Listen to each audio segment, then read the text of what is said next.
We've always taken pride in being a British manufacturer, which has huge customer service benefits, but really it's the innovation that we've been trying to bring into the market, and the R&D. We're spending huge amounts on R&D now, bringing new products through and new combinations and integrated products, which is really the driving force for us in the next few years. Well, this is a Roman design department, and as the name describes, we look after everything design related for the business. We use the latest CAD technologies to help us realise our designs and turn concepts into reality. It doesn't matter if you're in Timbuktu, you still should have the same experience, which is what we strive for as a business. One of the things we're most proud of at Roman is our team. We've got some exceptional people across the business, a lot of whom have been here a very long time, which helps as well. A lot of people have come up through the business and know the business inside out. I think any business is as good as your team, and we've got an exceptional team.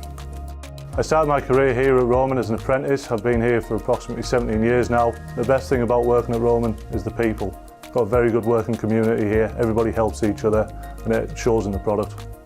We build the product, we pick all the raw material, we manufacture the boxes, we then assemble the product with some fabrication involved, with quality checks throughout, and the product is then boxed, packaged, ready for shipping that night.